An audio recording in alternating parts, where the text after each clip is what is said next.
Yes, so shalom, shalom, and we wish you all a very good noonday today.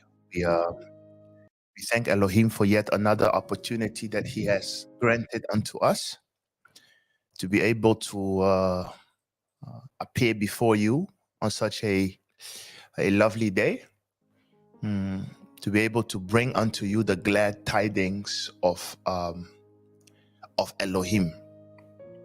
These glad tidings which the world perceives as foolishness, but it is by reason of this thing which the world calls foolishness, whereby many souls will hear the mysteries of Elohim, and whereby just a few select will accept the hearings of Elohim, and whereby the entire world will be judged.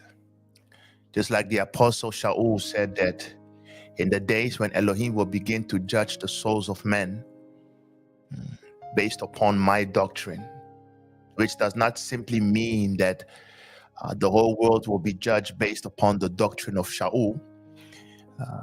What it basically means is that there is a voice for every particular generation, and the generations which were born, to them also were given voices, and to our generation a voice will be raised, and all the people that were under the sound of the chosen one of that generation, all of them will be judged based upon his doctrine. It is not an easy thing. Therefore, we ought not to take men who Elohim has raised for granted. For Elohim will not do anything on this earth except he reveal it unto his servants, the prophets. And most of the times, these men who Elohim calls prophets are the ones who the world rejects, and are the ones who the world despises, and are the ones who the world hates.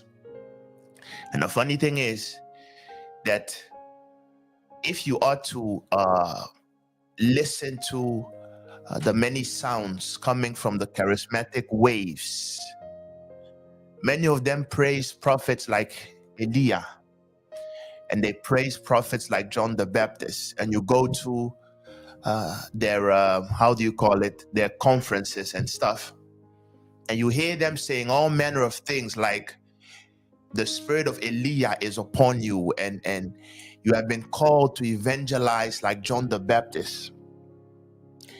But at the same time, if we were to raise up Elijah,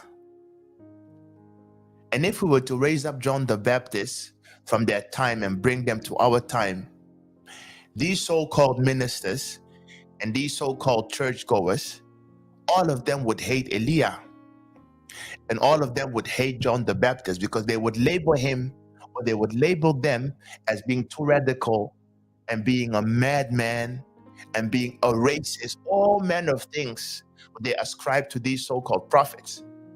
But now, since the dead are the dead and their voices are no longer being heard, now we can make all manner of statements when it comes to these men.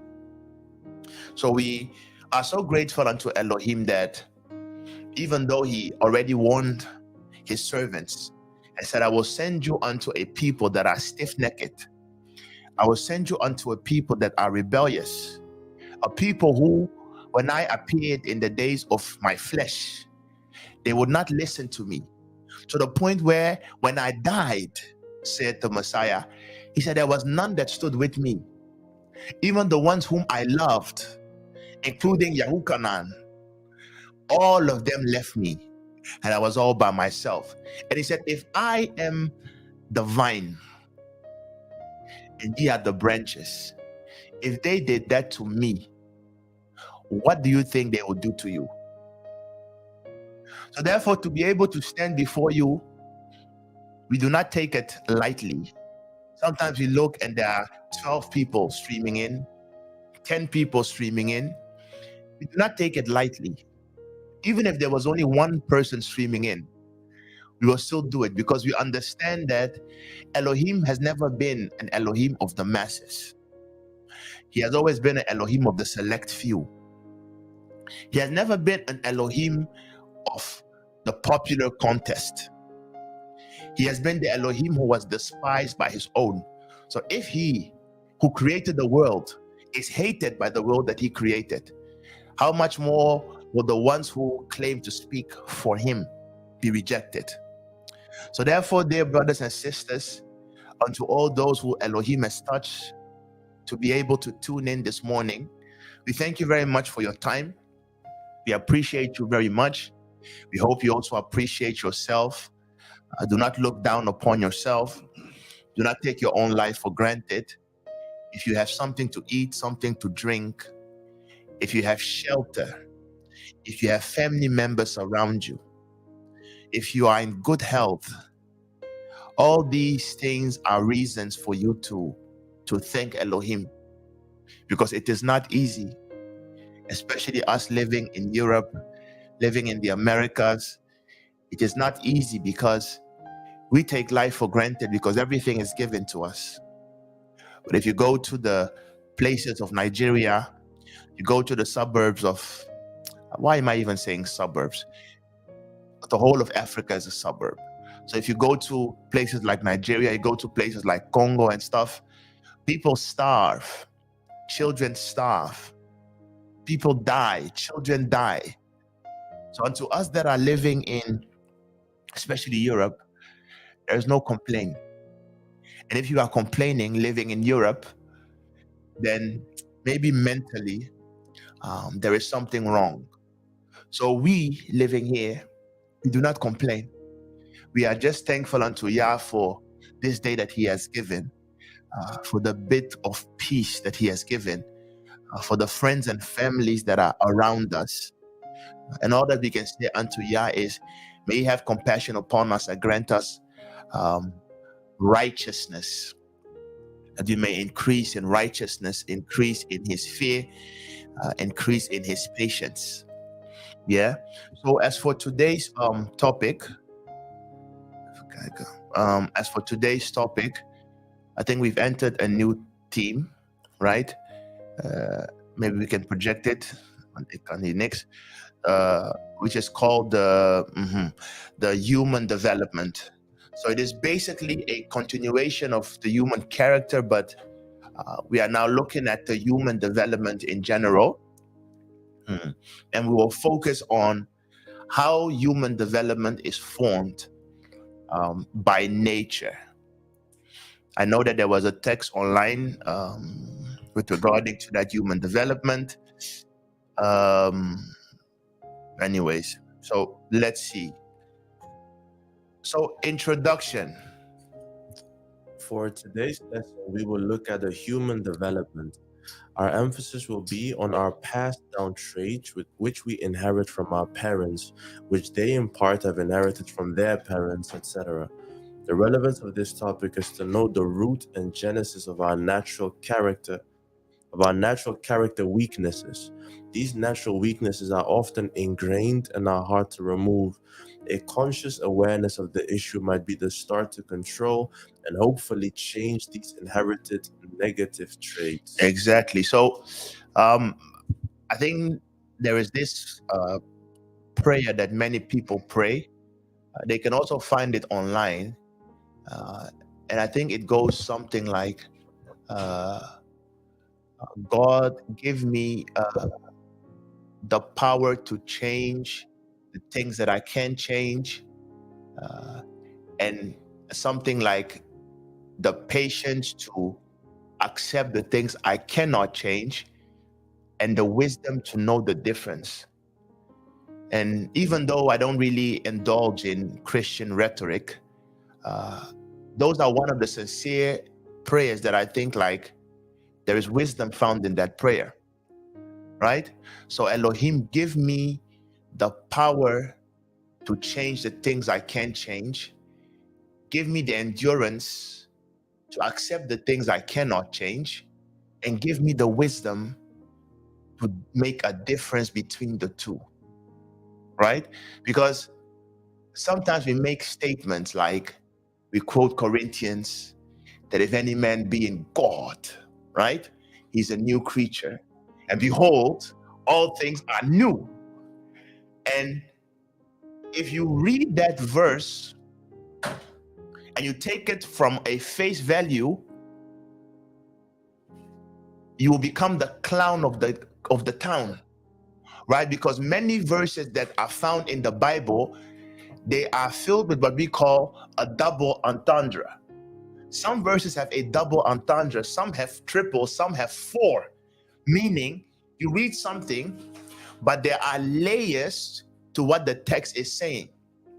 Because if indeed you claim that you are in God and you are now a new creature and you have now repented, but if you then look at yourself, if you had a scar on your left eye and you repent today and you are now in God, filled with the Holy Ghost, that Holy Ghost which you are filled with will not remove that scar from your left eye, meaning that that verse has a different meaning than what you think.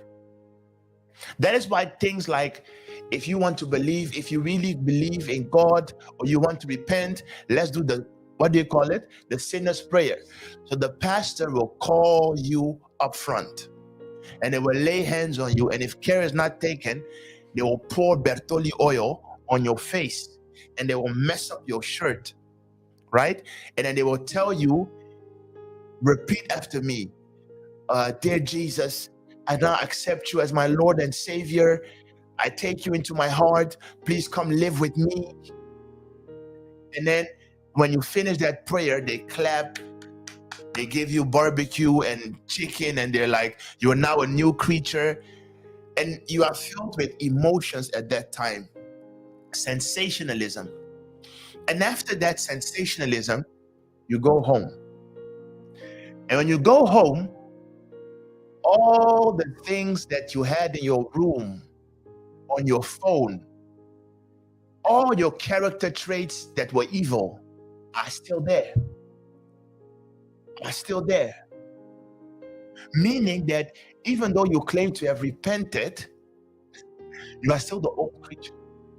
That's what the preacher man said. It's a fake repentance. You know, the reality is that whenever you embark on something new, all of us, we start as pretenders.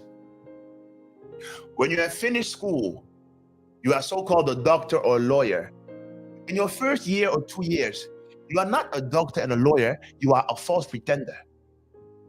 You are pretending to be a doctor, pretending to be a lawyer. When I first started as a teacher in Holland, the first semester, I was a fraud. It's normal, it is natural. You must first pretend to be who you want to be, and then later on, that pretense becomes you. So when you first repent and stuff, you are not yet new. You are a fraud.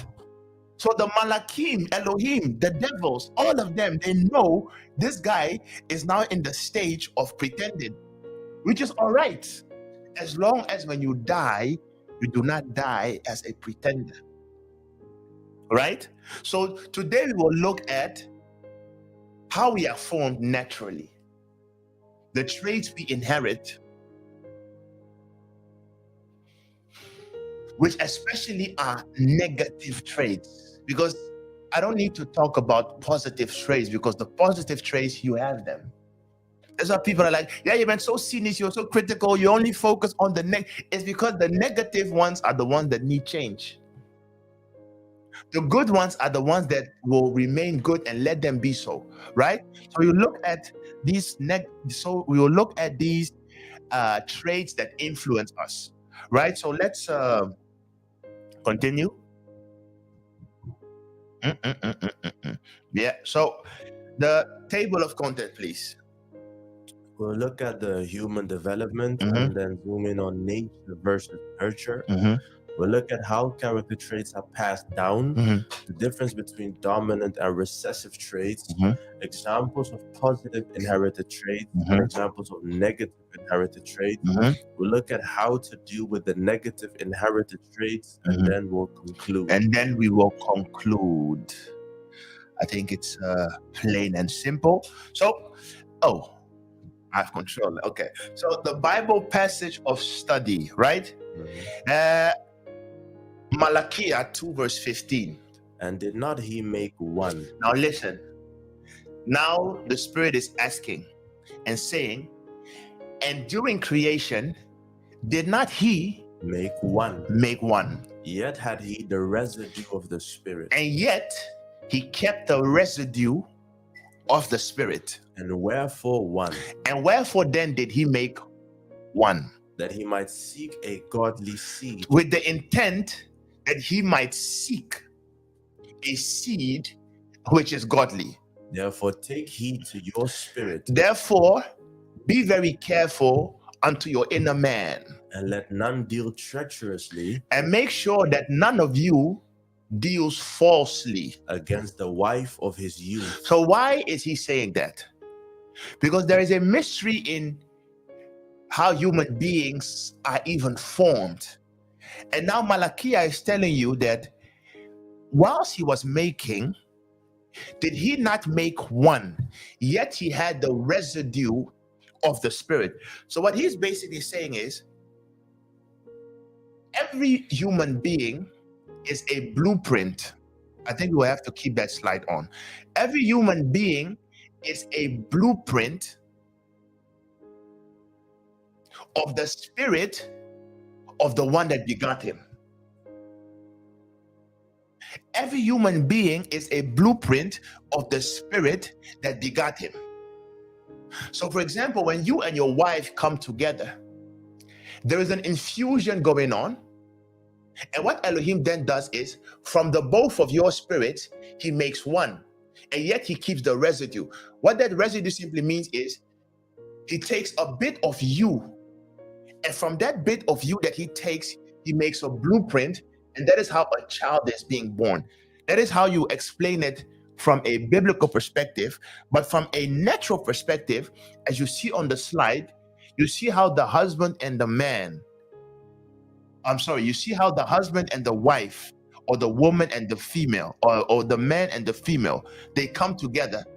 The man by reason of his sperm, and the woman by reason of her egg. And these two, coming from different places, they collide, they join forces. And with that forces that is joined, behold, an embryo, and a human being is being created. A human being is being created. But because that human being that is being created is made after the blueprint of its creators, meaning father and mother, it means that there is a portion of the spirit of the father and the mother that is being passed down to the children. Right? So if you then take Proverbs 13:22, now listen carefully, read. A good man leaves an inheritance to his children's children. Let's put good in brackets, right? And read this verse like this. A man leaves an inheritance to his children's children. A human leaves an inheritance to his children's children. Pause. Because sometimes you read this and your mind goes towards, inheritance means they leave money, so our parents are worthless because our parents didn't leave us any money, they didn't leave us any houses. That is, once again, if you read this verse from face value. But if you remove the layer, you will understand that this is a principle of life. Every human being, the moment you beget children, you give them something. And what you give them is not simply money. Sometimes you pass down your character. Sometimes you pass down your nature. You pass down your tendencies. Some people pass down their taste buds. Some people pass down their looks. You pass down your mannerisms, right? So then you see that if you are a good man, what you will pass down to your children, the type of children you will create, they will be good children. Because you being a good man, you pass down that nature, and therefore the children you begot inherited the positive things from you. Now turn it around and let it be so that you are an evil man. Then what you have is what you will give, and therefore the inheritance you will leave, the genes you will pass down, the children you will make will be evil. That is also how you can look at this verse, right? And then it says, but the wealth of the sinner is stored up for the righteous. is stored up for the righteous. So now then, another Bible passage of study, because what I just did now was I gave you a Bible passage explaining how that process looks like, reading from Malachi and what we just read, Proverbs. But now we will take an example, right? So the book of Yashar 54 from verse 60. Read for us, please. Do you not know, or have you not heard that our father Abraham? So this is Yahuda speaking. And when Yahuda was speaking, he was speaking because the other nations were like, you Israelites, what manner of people are you that one of you is able to fight 200? And they did not understand. So then Judah tells them, does you not know, or have you not heard, that our father Abraham with his servant Eliezer smote all the kings of Elam? He killed all the kings of India with their host in one night. With their host in a single night. They left not one remaining. And none of them was left standing. And ever since that day, and from that moment on, our father's strength was given unto us for an inheritance, for us and our seed forever. So are you reading that? So from that moment on, the strength that Abraham was endowed with by the angel of might, it became his, right?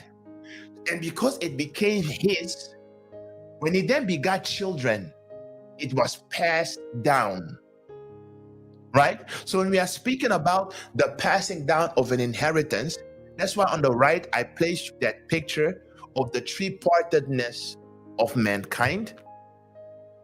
Some people, or should I not say some people, what you inherit from your parents is not something that you only have to look at it from a spiritual value. That passing down of characteristics, of traits, happens on all the three layers. Some people, you will see their father was very strong. So then you will see the sons, and you will see that the sons are just as strong as their father. That is then a natural physical trait being passed down. Just like it was in the case of Abraham. He being a strong man, he passed down this strength to his children, right? That is a physical passing down. However, there is also a spiritual passing down that can take place. And because it is difficult to separate soul from spirit oftentimes, let's just call the soul and the spiritual aspects, let's just call them the mental aspects, right? So what we read in Jasher was the physical passing down of strength with an example given. But now let's look at John 8:4 and 4. Ye are of your father the devil. Now the Messiah is telling the people that would not believe him, he's telling them, you are of your father, the devil. And the lust of your father ye will do. The lust of your father ye will do. Why? Because the lust was in your father, and because he begot you, that lust is something that was passed down. Therefore, the lust of your father he will do. He was a murderer From the beginning, and abode not in the truth, because there is no truth in him. when he speaks, A lie, he speaks of his own. for he, is a liar and the father of it. from the above verses, You see that the passed down traits can be both the mental or spiritual or physical ones, positive or negative ones. Exactly. So when you then read the verse, a good man leaves an inheritance. It can also mean an evil man leaves an inheritance. Right? So reading that, you will see you have received the physical traits from your father or your mother. Some people you will see, hey, they have the mental aspects of their father or their mother. And sometimes you see the children of your friends walking by, and you see the behavior of a child. You're like, hey, ma, this child behaves exactly like his father. You're like, hey, this child behaves exactly like his mother. These are things that are being passed down. You have no control over these things. You have no control over these things. That's a natural development and a passed down trait which comes down upon you. Right? So, understanding these things, we know that living in Babylon, let's say your father was a Bantu man with a big flat nose, and you inherited that physical trait from your father, right? And you grow up, you're like, hey, no, man, I do not like my nose.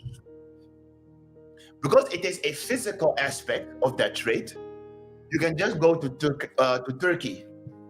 You pay 2,000 euros, and they mush up your nose, right? And they give you the Michael Jackson nose after surgery, and you begin to look like Skeletor, right? So when it comes to the physical traits, sometimes these are things you can influence easily.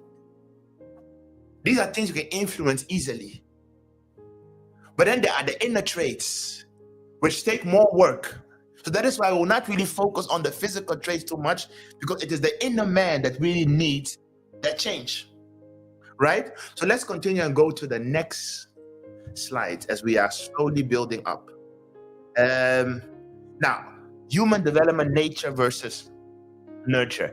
The last time we spoke, I already showed us this slide, but we will just go through it a bit for context sake.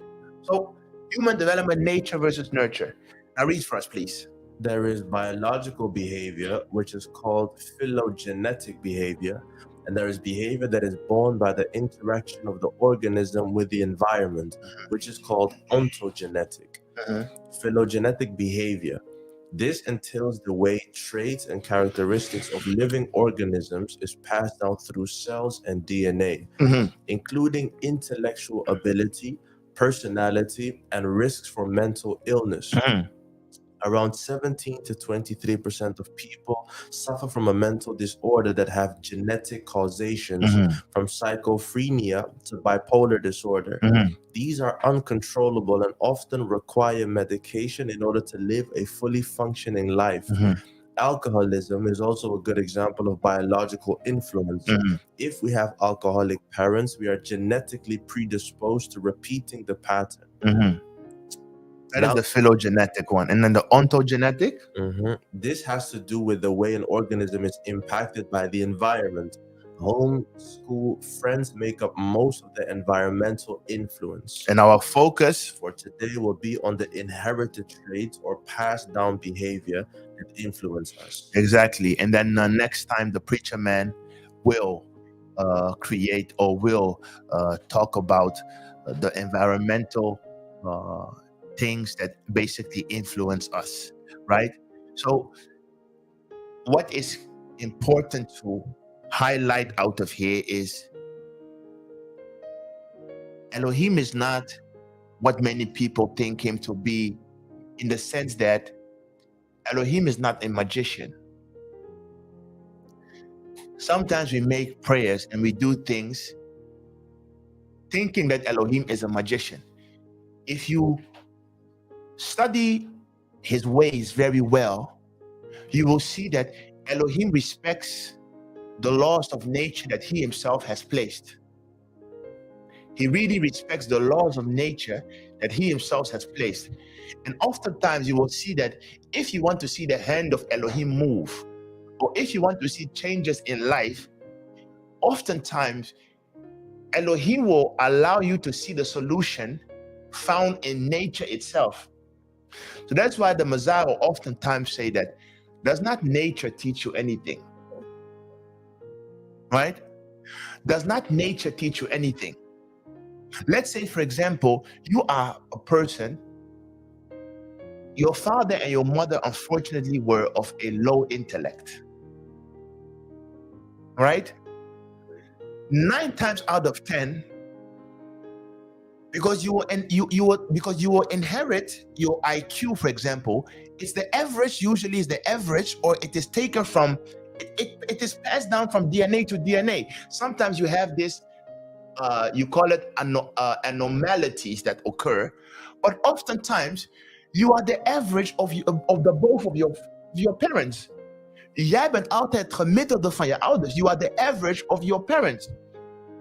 If you are born with a black skin, there is no amount of prayer you can pray for Elohim to make you white.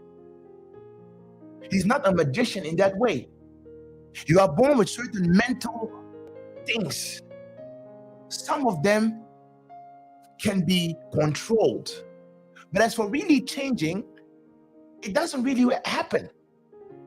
Right? That's why even when someone repents, when you bekeerd, we oftentimes say it in closed corners because you don't want to make people,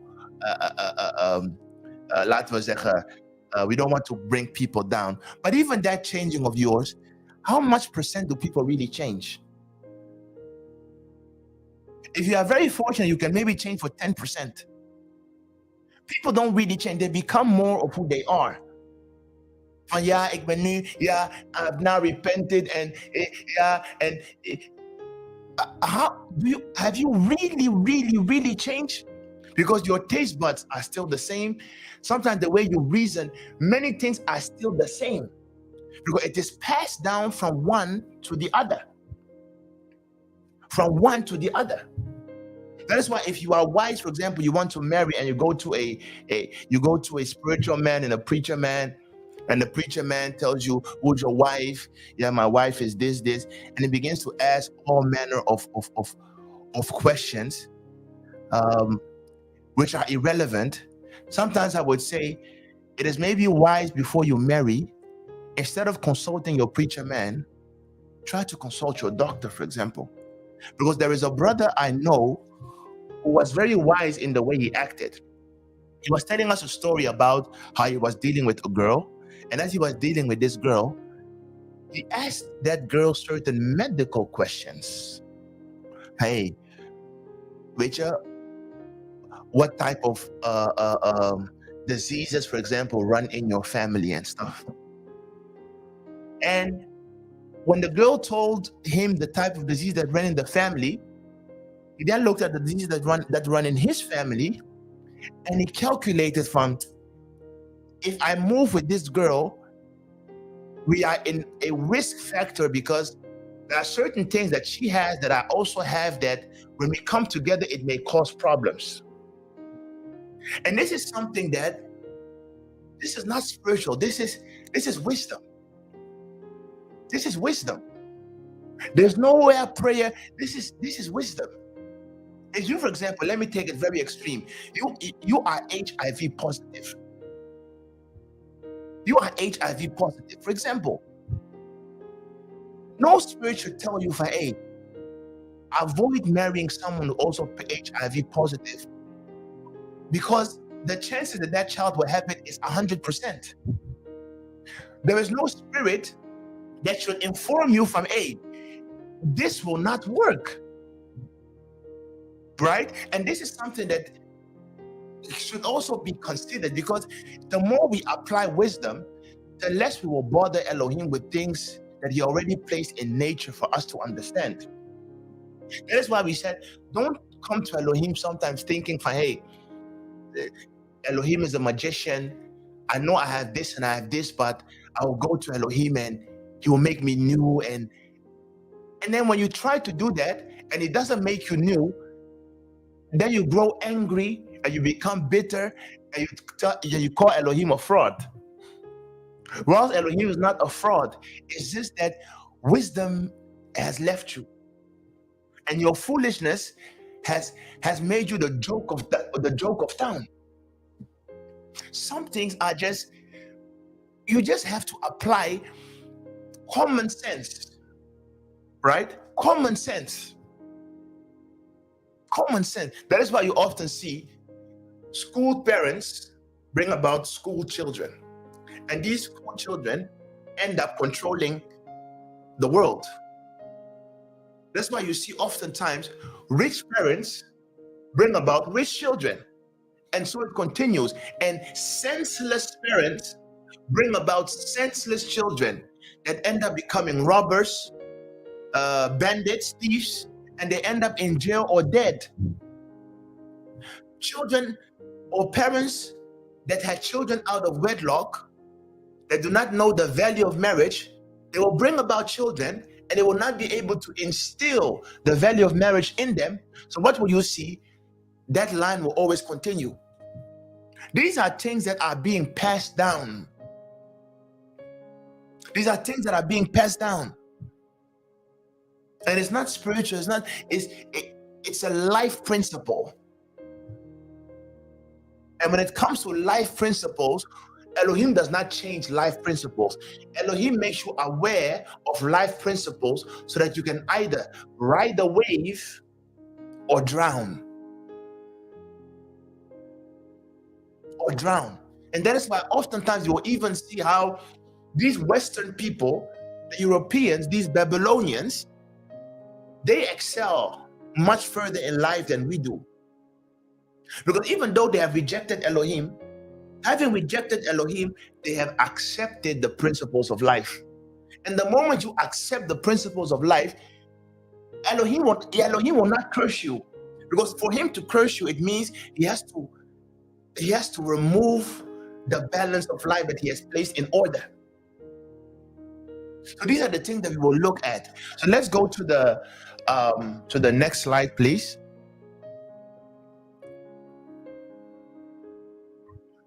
So, right, we will focus on the passed down traits. So let's see how things work. So read for us, please. A trait is a gene-determined characteristic. Genetics is the passing on of characteristics from one generation to the next. The process of genetics occur among all living things, including animals, plants, bacteria, and fungi. Or fungi. I don't know how I pronounce that. Fungi. Siblings share on average about half of their DNA. The reality is, however, we can be anywhere from 0 to 100% genetically related to our siblings. This is something many people find very strange. But theoretically, it is possible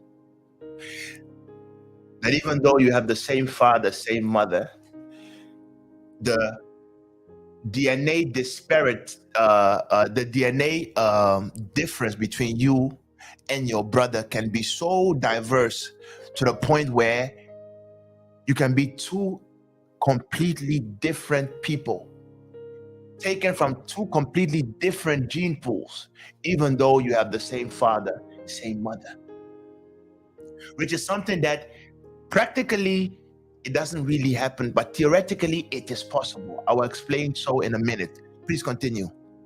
When looking at DNA test results, you could theoretically be unrelated to a sibling, though the percentage usually falls in the 50% range. Your ethnicity results found in an autosomal DNA test can be quite different from sibling to sibling, as we each inherit unique combinations of DNA from our parents that present different parts of our genetic history.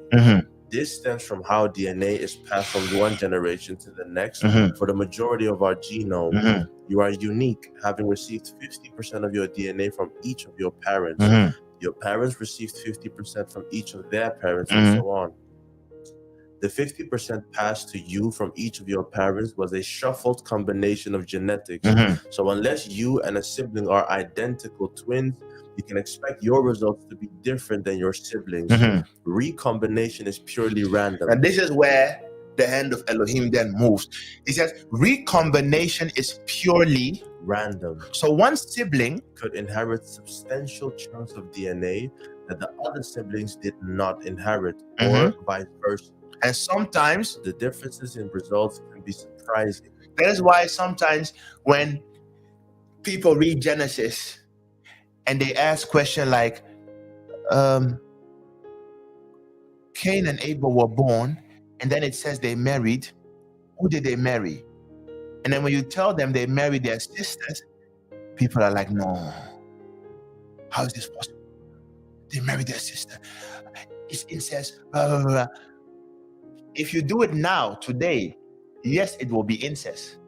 But in their day and time, it was not, because Elohim in his wisdom, because this is even scientists are even proving this, that even though you can be born of the same father, same mother, that does not mean that the gene pool out of which you are born is the same.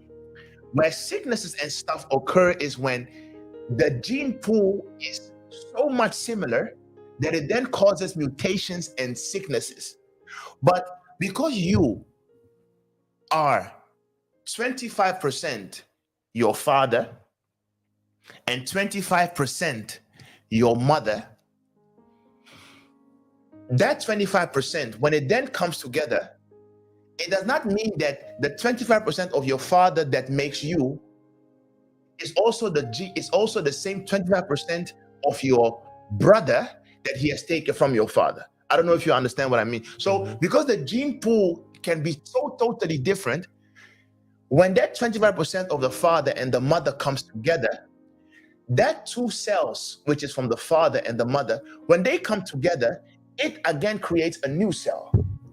That's why you will see no one's DNA will always be identical, because even if the gene pool from the father and mother is combined, because there is a combination of two different gene pools, that combination that makes a new gene pool. That is why you can keep on having children, and none of them will be completely the same. Because when these two, every time they come together from a different selection of gene pool, it will always bring about a new thing.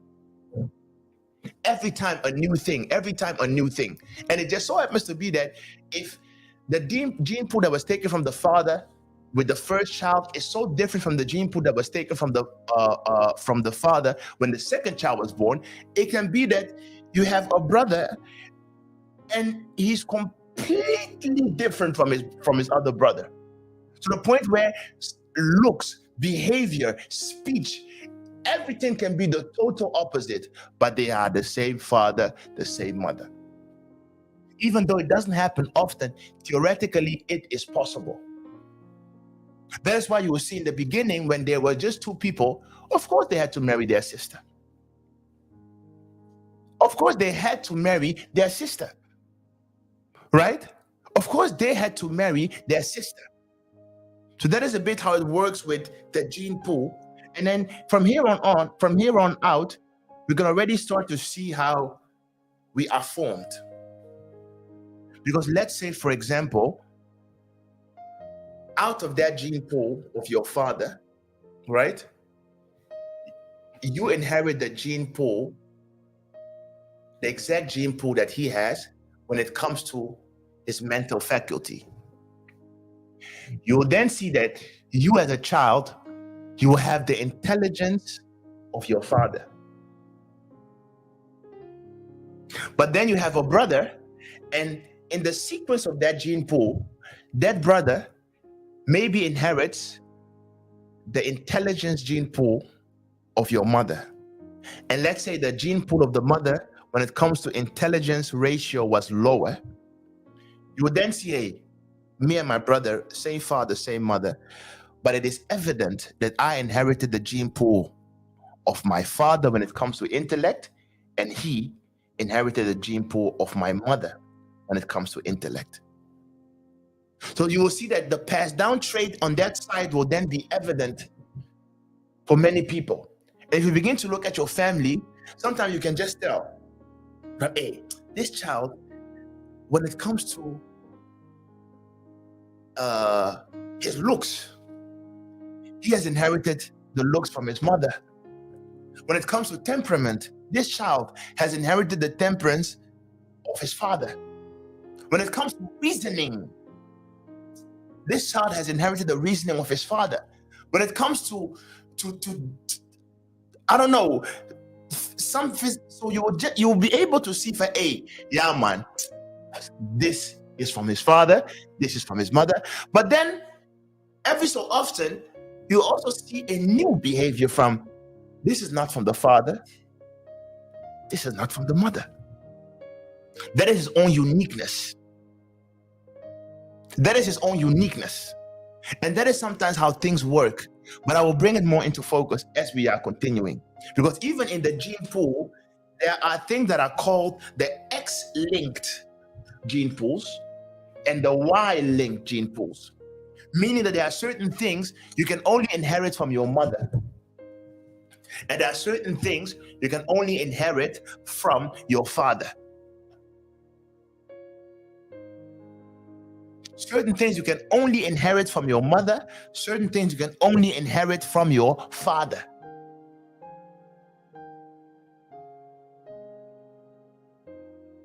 For example, what is it? This is funny, but it's life. As you all can see, for example, I am bald, right? And then many people are like, hey, you were bald, it comes from your father. But the bald gene does not come from the father. The bald gene is always something that comes from the mother. So don't let people, oh, you shoot your father's scalp. It means the bald gene does not come from the father's side. The bald gene always comes down from the mother's side. It has been proven. It has been proven. So there are certain things, certain diseases, for example, it can only come from your mother. And there are certain other diseases that can only come from your father. Another thing, for example, did you know that it is always the male that determines the sex of the child, never the woman? Because at the X and the Y chromosome, it is something that only the man has. Only he has these two. So it will never be, it is always the male's sperm that will determine if the child will be born a female or a woman. It is never the woman. Or male. Sorry? Female or female or male. Yes, it is never the woman that determines that. So there are certain things that can only be passed down from the father and other things that can be passed down from the mother. But these are things that you have to keep in mind as we are delving. So next slide, please. As we are continuing with certain things. Wait. Yeah. So now let's move to the dominant versus the recessive traits, right? This is what we want to discuss. So, read for us. Genetically inherited traits are passed down. Humans have 23 pairs of chromosomes, and so 46 chromosomes in total. The chromosomes contain thousands of genes which code map out the entire human being, from how it behaves to how it looks in all stages of life. Within each chromosome, there are 2 copies of identical genes from the father and mother. Each of these alternative versions of a gene is called an allele.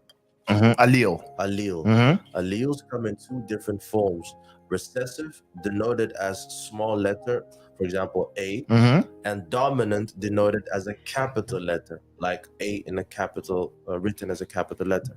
If an individual carries the same 2 alleles for a gene, there are homozygous, right, for that gene. So AA Small letters? or AA as capital letters? So AA small letters means they have received recessive traits, and AA capital letters means they have received dominant traits from both parents, right? This is the case whether the alleles are recessive or dominant. If the two alleles are different, the individual is heterozygous for the gene, so A capital and A small letter. Mendel genetics, which is a simplified explanatory tool, states a recessive trait will only be expressed if the offspring has two copies of the recessive allele that codes for the trait, right? A dominant trait will always be expressed in the offspring if the dominant allele is present. Now listen, the dominant trait will always be expressed in the offspring if the dominant allele is present, even if there is only one copy of it. So many, especially those that really dive into the whole skin color thing and stuff, all of us know Mendel's law, right? And Mendel's law is simply the explanation that we just read. That when it comes to Mendel's law, he has found out that the dominant trait will always override the recessive trait. So if you then look at the picture or the slide on the right, you see an experiment when it comes to the eye color, right? You then see the DNA pool of the mother and you see the DNA pool of the father. You see that mom has a dominant allele and a recessive allele when it comes to the eye color brown. And then you look at dad also has a dominant allele and a recessive allele when it comes to the color brown, right? So then you see that they have one child. Maybe when I'm pointing my mouse, people can't see my mouse, yeah? Okay. So you see the chart, it's divided in 1, 2, 3, 4.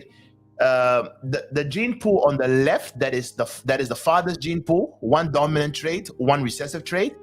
And the gene pool on the upper right is the mom's gene pool with a dominant trait and a recessive trait.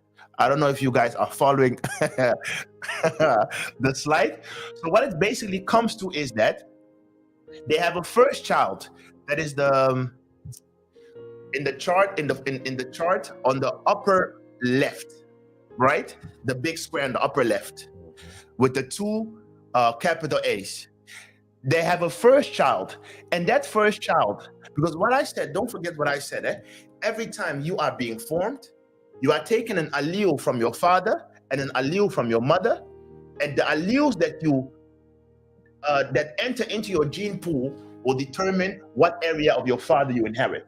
So the first child, which is on the upper left in the big square with the capital A, that child inherited the dominant allele from the father and the dominant allele from the mother, and therefore he has brown eyes. Why does he have brown eyes? Because don't forget, even though you as a human being can have a allele pool of one dominant and one recessive, the moment you have one dominant within your allele, the dominant color will always win.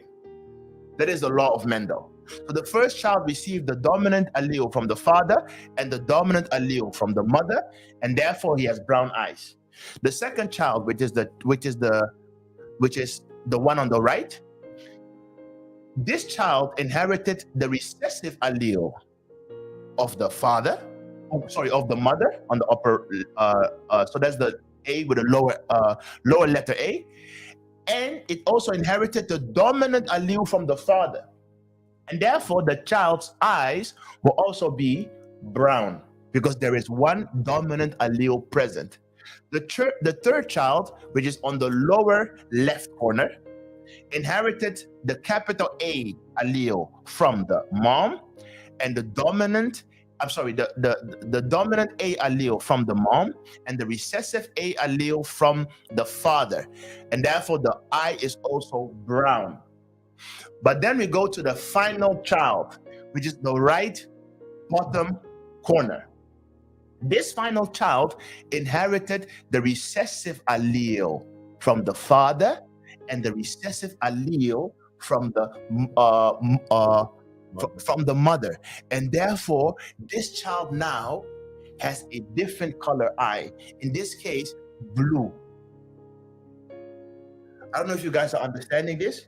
So therefore, you see, Mendel's law states that the dominant trait will always be stronger than the recessive trait. In this color, when it comes then to colors, then we go to the next slide. When it then comes to colors, you will see the black, the darker a color, the more dominant it is. Therefore, the dominant color will always be stronger than the lighter color. So in this case, we are taking the same Mendel's chart, but then we'll look at albinos. And this is simply 5% of the topic that we will deal with when we're talking about, I think, Canaan and albinos. Then we will really dive into this. But this is just because we're talking about dominant and recessive trait. Now you see here a father and a mother. This father and a mother, these are Nigerians, Bantu people, right? They beget two children. One is like them, and the other is not so much like them. The other is an albino, right? So what happened here, if we apply Mendel's situation, what it means is that both the father and the mother, right? Both the father and the mother had recessive traits for albinoism in their blood. However, they also had a dominant trait for their natural color in their blood. And because Mendel's law says the dominant trait will always be stronger than the recessive trait, even though both the father and the mother had the albino allele in their gene pool, it was dormant. Just like many of us, if you have albinos in your family, it means that somewhere in your family, there are people that carry the albino gene. But how is it then possible that sometimes you will see in a family, there's one albino, and then two other children are normal? That is because some people have the albino allele in their gene pool. Just like it was in the case of Jacob, and what was his wife? No, not Jacob. Rachel and Isaac. Mhm. If you then begin to read, Rebecca, right? Rebecca. If you then begin to read about Rebecca and Isaac, and you read Genesis 25:24, read for us. When her days to be delivered were fulfilled, Behold, there were twins in her womb, there were two children in her womb. and the first came out red, However, the first came out red, an albino, all over like an hairy garment, and they called his name Esau, meaning red. And after that came his brother, out, and his name was called Jacob. and his skin color was not mentioned because he was just like his parents. So if you then read this Bible verse, immediately you understand, both Rebecca and Isaac had the albino allele in their gene pool, but it was recessive. So if you then take this law of Mendel, you will see that if both of you have a particular gene pool that is a particular allele in your system, which is dominant and recessive, and you begin to have children, there will always be a 1 to 4 chance that your children will be able to inherit the recessive traits. And there is a 3 to 4 chance that your children will inherit your dominant trait. So then when it comes to, let's say, skin color, albinoism and stuff, there is a 3 to 4 and a 1 to 4 chance that your children inherit the recessive traits of you, and your children inherit the dominant traits of you. So in the case of this albino, that is basically what happened. The first child, once again, the upper left, that inherited the AA, they inherited from the father and the mother the normal skin color. The second child, that is capital A, low letter A on the right, they inherited the recessive trait from either the father or the mother, and a dominant trait from either the father and the mother. The third child, that is left on the left bottom corner, inherited a dominant normal color from the father, and let's say a recessive light color from the mother. But then the fourth child, which is on the right bottom, he inherited the recessive albino trait from both the father and both the mother, and therefore he was an albino.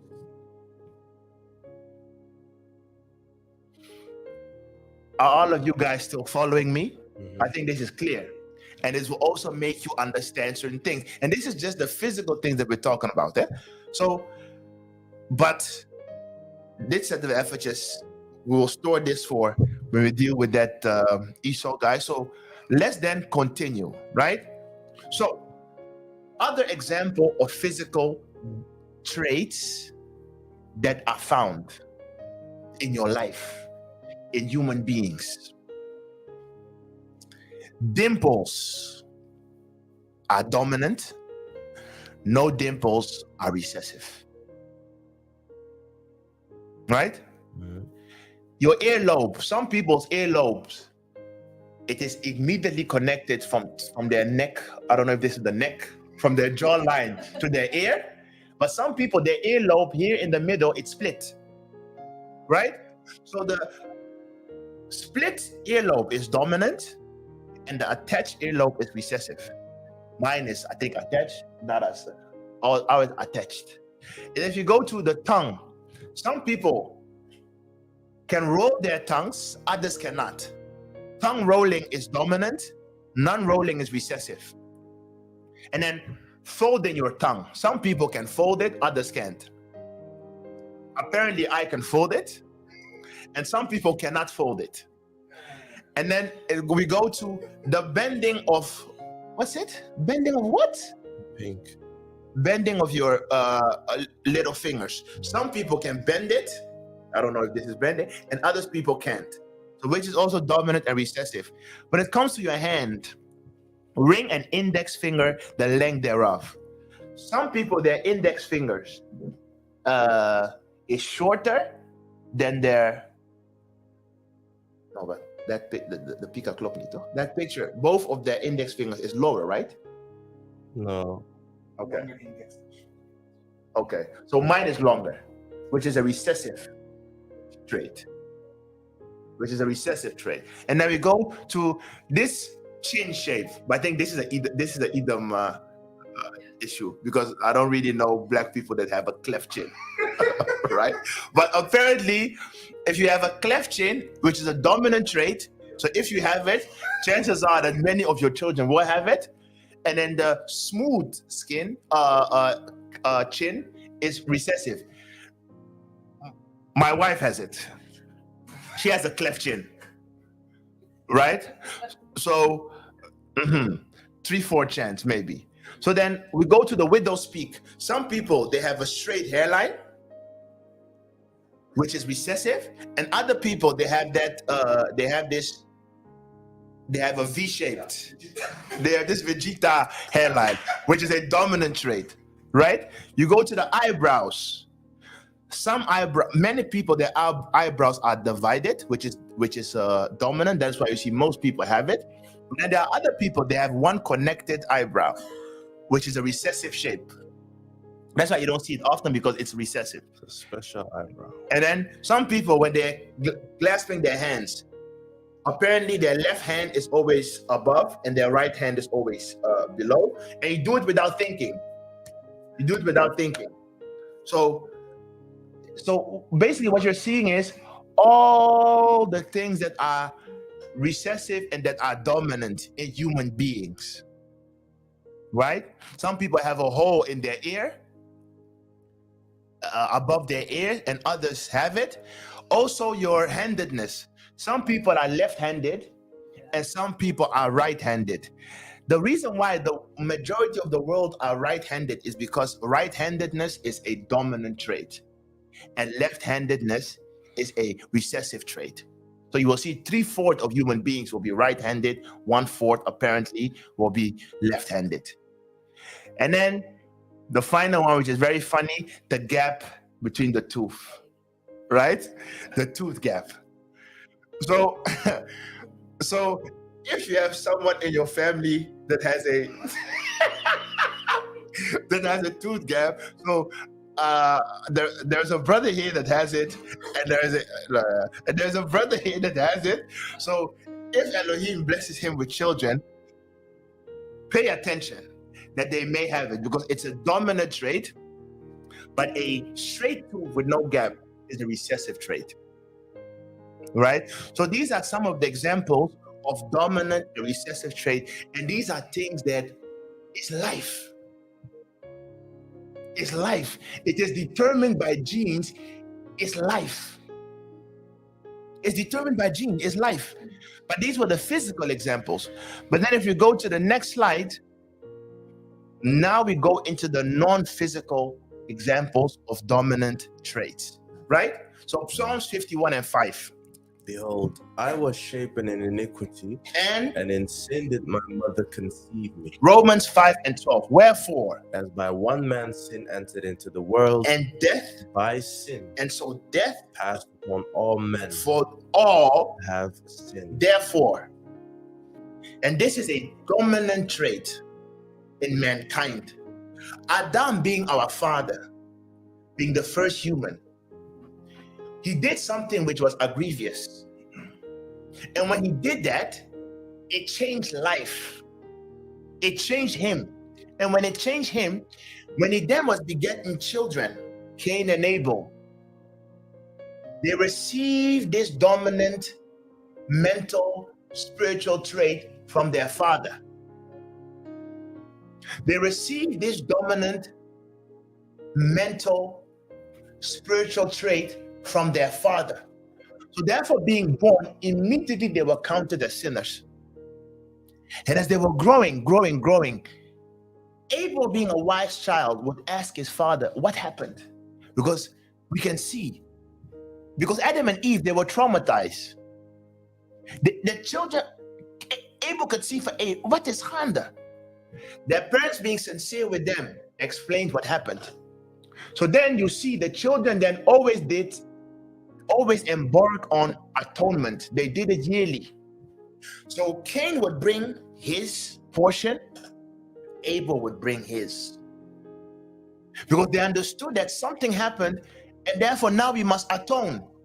That is why I think it is found in the book of Ezekiel, where Elohim says, where does this saying come from?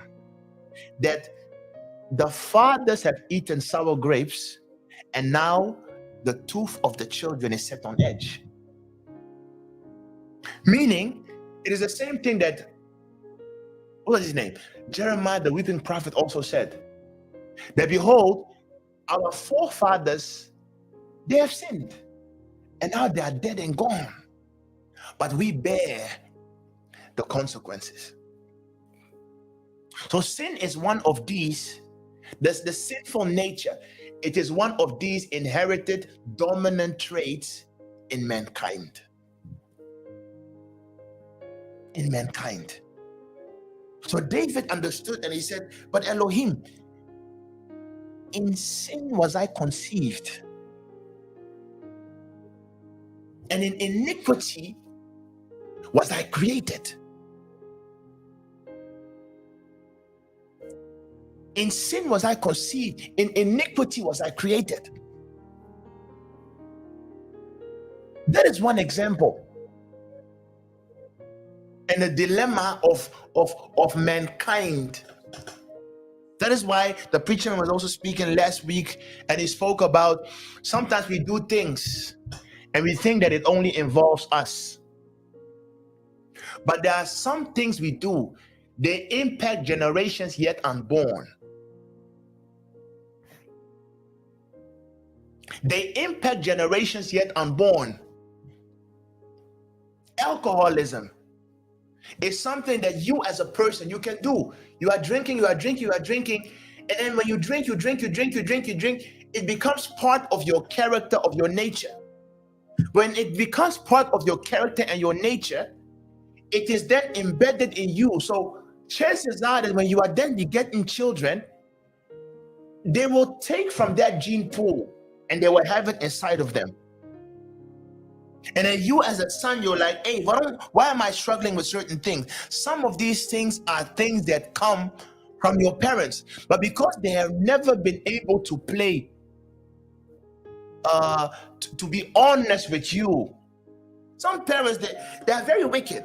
They see their children struggling and they're like, hey, I know this behavior, but they are so proud. You see your son struggling with something you struggled with, but you refuse to be honest, humble yourself, and tell your child, hey, luister, you see me sitting here today, I was not a holy person. I made mistakes. What you are going through, I recognize it because I also went through it. And what is now happening to you is because of a mistake that I made. No father in this day and age will do that. But doing that can be the lifeline for you and your children. One of my favorite movies to watch was a movie by Bruce Lee. It's called Bruce Lee, The Dragon Story. Where I don't just watch movies because there are meanings. And in that movie of Bruce Lee, The Dragon Story, the reason why Bruce Lee fled from Hong Kong to the United States is because when he was a child, he had a dream that someone was pursuing him. And when he had that dream, he awoke from his sleep and he told his father. And when his father heard it, he immediately took money and told Bruce Lee, you must flee Hong Kong, go to America. Why? Because this is something that is in our family. I, as a father, I failed to conquer it.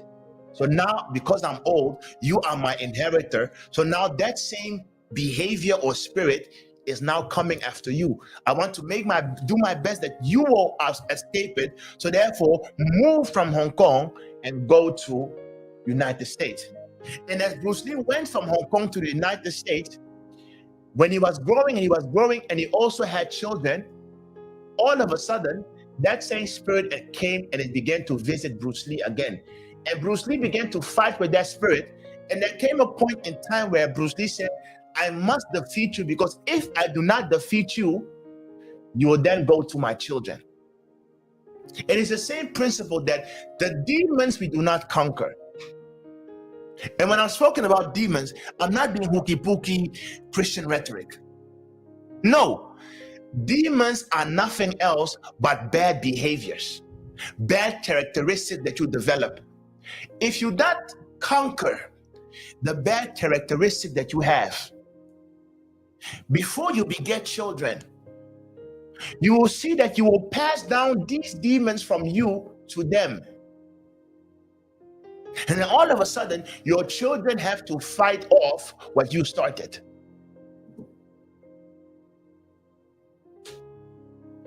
These are the things we have to look at. So David said, behold, in sin was I conceived. So let's return to that same page. Right? So other examples of non-physical dominant traits. So I wrote down example of inherited diseases are, for example, sickle cell, high blood pressure. Now the thing with sickle cell, and that's why I'm showing you guys this chart. It is something that 99% of Bantus have it.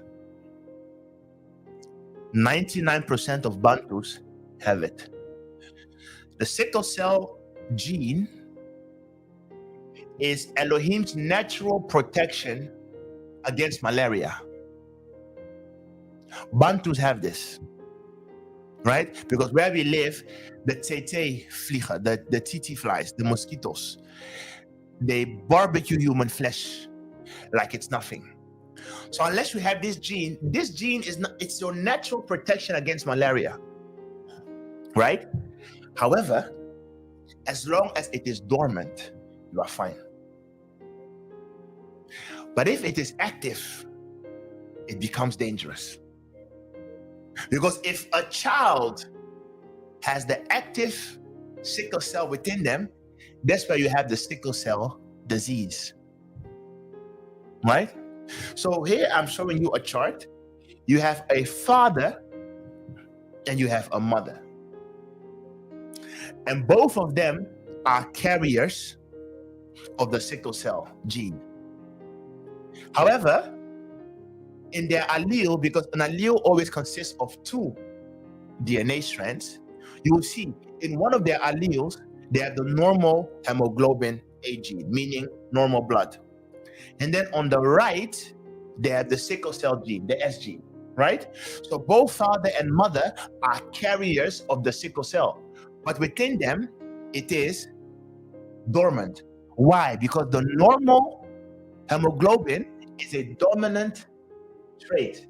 So therefore, the dominant is suppressing the suppressive, the recessive trait, right? So father and mother then have 4 children. The first child, right, on the left, inherits the A gene from the father and the A gene from the mother. Therefore, he has no sickle cell and no sickle cell trait. Right? Bum. Second child receives, let's just say in this case, the normal A gene from the father, but the S gene from the mother. Therefore, the child is also a carrier of the sickle cell trait, but it is dormant. Right? The third child also, same case, inherits the normal gene from the mother, in this case, the sickle cell gene from the father. So that child is a carrier. However, it is dormant. Therefore, he has no sickle cell. And then we go to the final child. Unfortunately, this child inherits the sickle cell gene from the father and the sickle cell gene from the mother. And therefore, this child has sickle cell disease. So if you have this, being a carrier, both of you, then there is a 3 to 4 chance that children will be normal, not have it. And with normal, I mean either they have the trait, but it is dormant, or they don't have the trait at all. It is good for them to have the trait because they are then protected from malaria. And there's a 1 to 4 chance that the child can have sickle cell. So these are a bit like the thing that you have to look at. So let's say you are in love, you want to marry, you are so in love, right? And you get tested before you guys marry, and you see that you have sickle cell, and that person, and I'm not talking about a sickle cell trait, but you have sickle cell disease, and that person also has sickle cell. Do not get married. There are plenty fishes in the sea. You will not die. There are plenty fish. You will not die. You have sickle cell, the other person has sickle cell, tell him, see you later, alligator. Right? There are fishes in the sea. I will survive. I lived without you. We're not even married, so I will not die. You do it. Right? Do it. And it's not, oh no, the devil is a lie. You are a lie. This has nothing to do with the devil.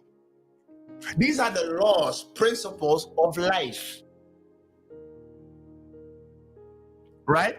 Don't expect you have the sickle cell and your wife has the sickle cell, and then you are now forcing Elohim. So you are fasting. You are forcing Elohim. Ik weet, ik heb het. My wife has it, but don't give my child. So Elohim now has to bypass all the natural principles that he has placed just to please you. just to please you. I'm not saying miracles don't exist, but come on. Come on. All right? So that is an example of sickle cell. And then we have high blood pressure. This is also passed down. You will see, Papa heeft it, Mama heeft it. You may have it. Diabetes, passed down. HIV, you will see, go to South Africa. The mother has it, she gets a child. A child is born with the HIV virus. What can you do? You have it. Passed down. Tendency to certain addictions, alcohol, drugs, passed down. That's why there are some people, all of us have done it, most of us then, I'm not saying all of us. Many people have done it in your youth, in your youthful days. Some people went to parties and there they consumed alcohol. Other people with friends, they consumed drugs. But what makes it so that you will see two youths consume alcohol and drugs, one becomes addicted and the other does not? But then if you begin to look around, you will see that maybe, unfortunately, the father was addicted, or the mother, and that child was so unfortunate to have inherited that side of the gene pool. So that child has a tendency for addictive behavior, and specifically alcohol, drugs. That's the issue. And because you don't really know, so Elohim has then already warned you for, hey, certain things, don't do it. Especially you, because you have a tendency to. That is why, look, when it says the sin that leads to death, yes, there is a capital sin that really leads to death. So like homosexuality and stuff, because the moment you do that, your soul is dead. There's no reviving. You have been homosexual. So the soul is dead. But in other cases, to some people, there are sins that lead to death based upon their natural tendencies and predispositions. And that's why you must be a student of your family. Look at your father, look at your mother. After that, you see women are married. It's as if it has become part of your family.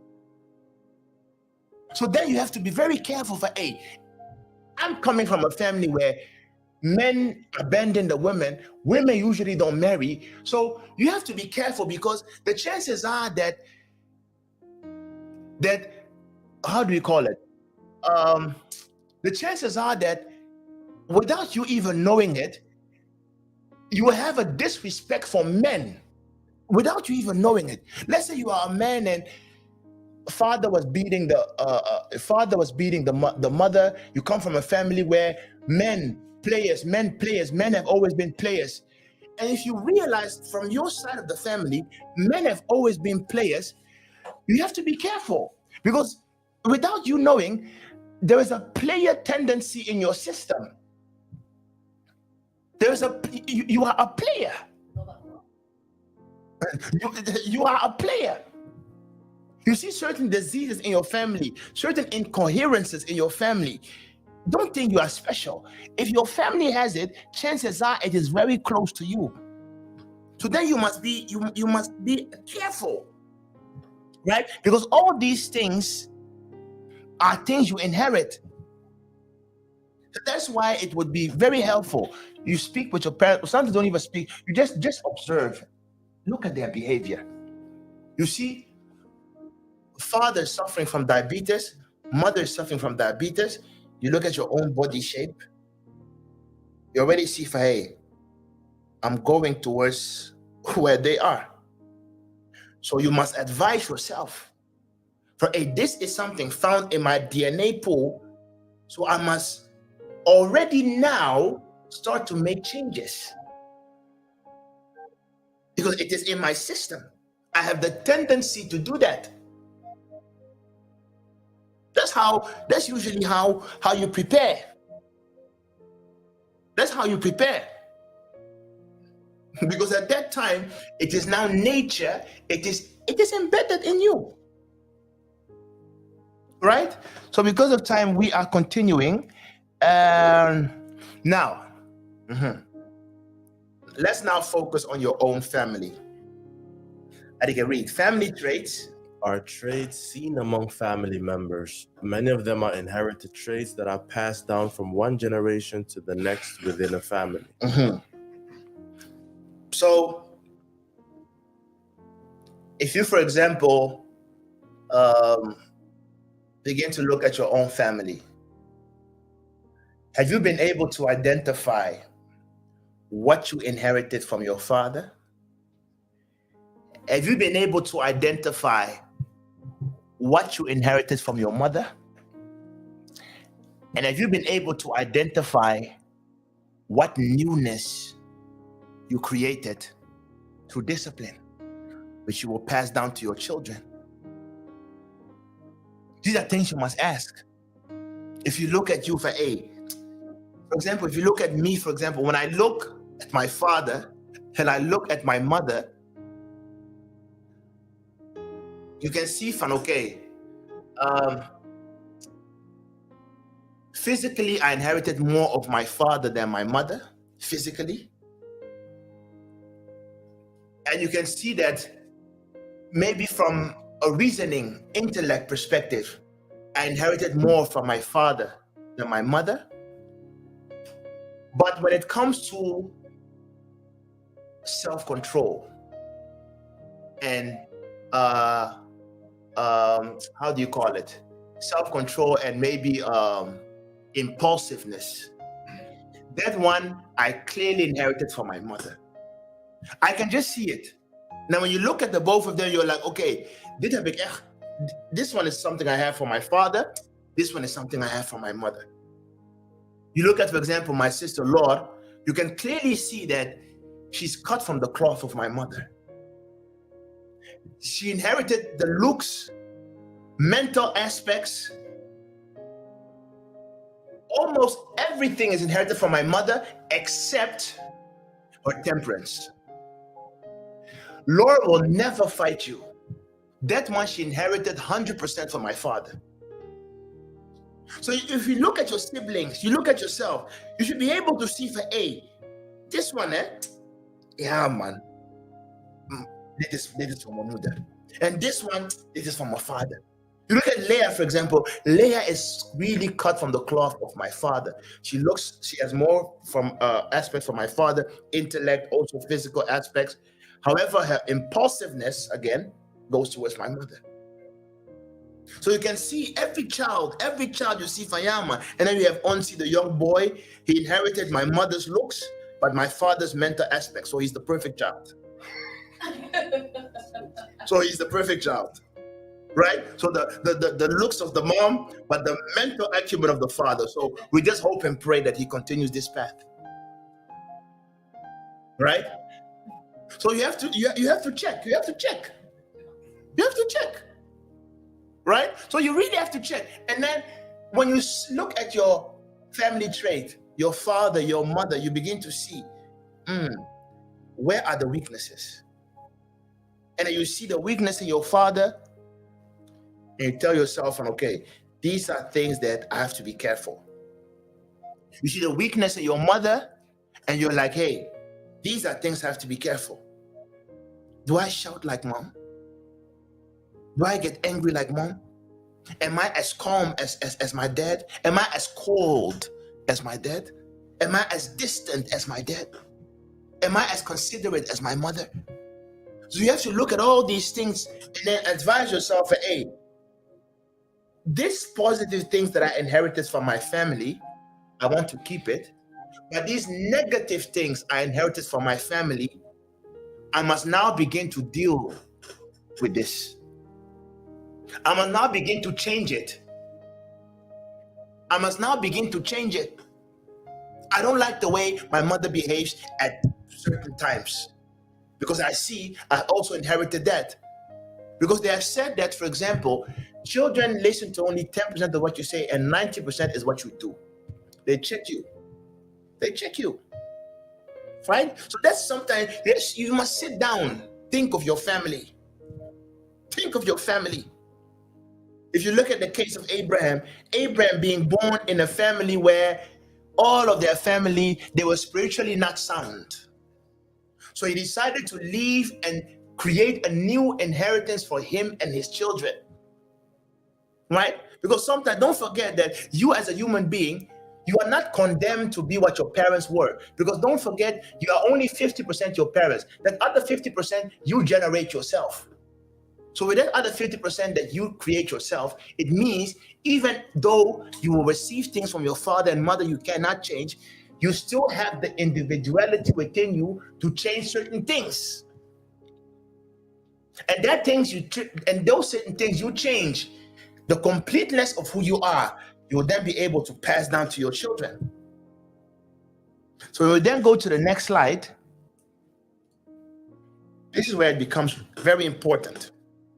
Right? So Proverbs 23 verse 7, for as he thinks in his heart, so is he. Read. A man is literally what he thinks, his character being the sum total of all his thoughts. Galatians 5:19. Now the works of the flesh are manifest, which are these: adultery, fornication, uncleanness, lustfulness, idolatry, witchcraft, hatred, variance, emulations, wrath, strife, seditions, heresies, envyings, murders, drunkenness, and revellings, and such like, of the which I tell you before, as I have also told you in times past, that they which do such things shall not inherit the kingdom of Yah. So those are the fruits of the flesh. Now the works of the Spirit, or the fruit of the Spirit, is love, joy, peace, patience, kindness, goodness, faithfulness, gentleness, self-control. Against such things there is no law. Luke 8:15. But that on the good ground are they, which in honest and good heart, having heard the word, keep it, and bring forth fruit with patience. You see? So now we're talking about how do you bring about that change. Luke 8 says, but on the good ground, which is you, are they which in an honest and good heart, having heard the word, they have heard something, they keep it, and bring forth fruit with patience. And the effect of hearing something positive, keeping it, means you digest it. It becomes a part of you. You think it, you act it out, you do it, therefore it becomes your character. And then you bring forth fruit with patience.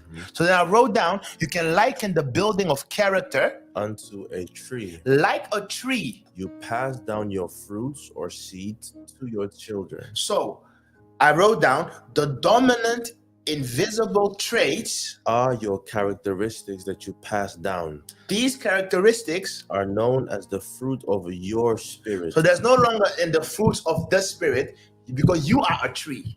Just like the Messiah said, I am the tree. So also, every human being in life, you must understand you are a tree. You eat from the ground, but people also eat of you. People eat your fruit. People eat from you. When you are speaking with people, you are feeding them.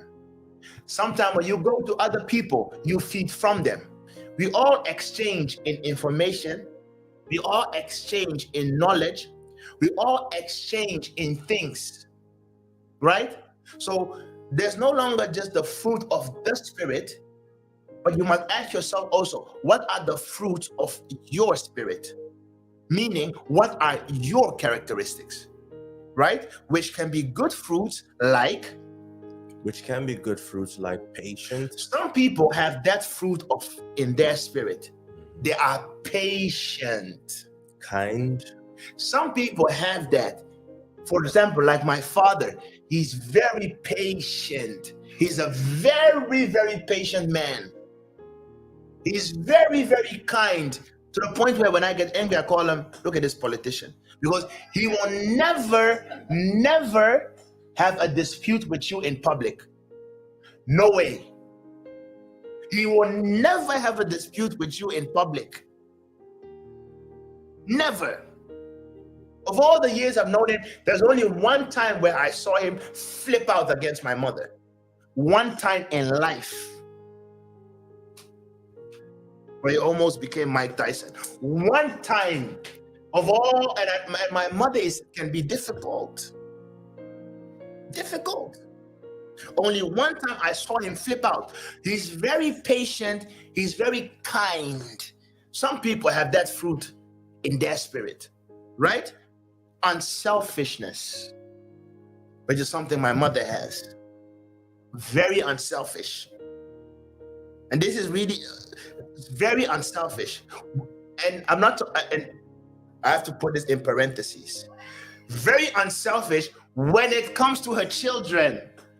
All the other areas, I don't know. Right? Humble. There are people that are very humble. They will never brag what they have. They don't have that bragging spirit in them. They are very humble. Very, very humble. They're not boastful. They're not braggadocious. They are just humble people. You see them, you look at them, you're like, Emma, as if nothing is going on, but things are going on. They walk around in slippers. You're like, this guy, very, very low-key, humble. Right? And then we have intelligent. It's also a fruit. Some people are just intelligent, and there are some people, they are just laugh. Laugh. It's also something, it is your fruit. So, and then we have creative. There are some people that are very creative. Give them something that they're always able to. It's just like my wife, for example. Give her something, and she can always fix something. She looks at things very creative. Some people just have it, and there are other people that are just boring. Like you told them go straight, it's straight. Who can get equated with? They have a linear think process, so it's very linear. Those are not creative people. It's also something you inherit, you can pass it down. Long suffering. Some people are like that. They just have that virtue of long suffering. You see them going through hard time. They are never too up and they are never too low. They are always like this, long suffering. These are virtues that, what was his name? Abraham had this virtue. They were seeking for children with his wife, Sarah, but they never went up or down when it comes to their mindset. They were stable. Hannah had this characteristic of being long suffering. She was dealing with Elohim, but she kept it like this, long suffering. Long suffering. Yeah. So, yeah. And some people have a funny bone. They are very funny. They are very funny. Some people are never funny. And there are some people, just the speech alone, you roll on the ground. Some people have it. And it's also something, you pass it down. So these are traits you can have, positive traits that you can pass down. So then you look at your children, hey, this is a very gentle child. For example, Kaylin before. Is it Kaylin? What's her name? Very gentle. But then if you look at the other watermelon, different. Different. You know, different. But these are children. But you see from, hey, it's passed down. It's passed down, right? So that's just life. You know? So there are things you look at your children like, hey, this from the father, this from the mother, this from the father. So just imagine that you have more positive traits than negative traits. Then chances are your children will have more positive traits in them than negative. But let's just so happen to be that you have the bad fruits, which are part of you. One, Aggressive. very angry. Very angry. You are like a pit bull. A slight movement and you show you're very aggressive. And then you will see you can pass it down. Your child is so small, the child can throw a rampage like angry. So let's imagine if a child is already throwing temper tantrums at 1, 2, 3, and you don't control it, you don't beat that out of that child, and the child becomes 6, 8, 12, 14. It's finished. It's finished. But where did he learn that from? Second, impulsive. No self-control. You are moved by every slight of wind. People go left. Shalom like to say giddy giddy. You are impulsive. You are giddy giddy. That's where giddy giddy. I don't even know if you know it. Giddy giddy comes from. Oh, that's what horses. You know, cowboys when they jump on a horse, they say giddy up. Horses are giddy giddy because that's how they run. So it means you are all over the place. You are all over the place. That's impulsive. You are giddy giddy. So you have people do links. Oh yeah, man. People go left. Oh yeah, man. People say home. Okay. Hey, come here, yeah, man. So you are susceptible to everything around you. Everything around you. That's impulsive. It can lead you to problems because it will cause you to go to places where you don't have to be. It will cause you to do things where you are a Bantu man. What can I do? I'm going to bungee jumping. I'm going to do bungee jumping. I'm a Bantu. I'm like, why? Why? So then the Bible says, so you see Elohim, he made men upright, but men were giddy. They sought for themselves many inventions. Right? So impulsive. Another bad fruit, pride. You are arrogant. You arrogant. So pride. You look at someone, the outfit.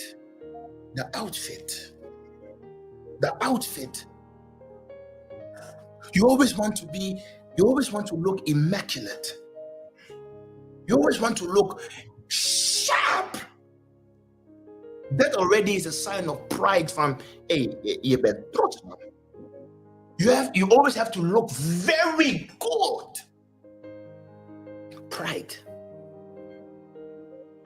But the Bible says pride goes before a fall. These 6 things that Elohim hate: a pride look. We have sisters. They cannot even go to the grocery store. They cannot even go to get some baguettes at the bakery shop unless they have 20 kilos of makeup because they feel ugly without. You don't understand. You've already become a prideful person. Men, they always if you don't wear designer clothes, you feel as if you are nothing. You always have to wear, and even that thing, Elohim help us that nowadays let's just wear plain things. Why do you feel comfortable putting the name of a homosexual on you?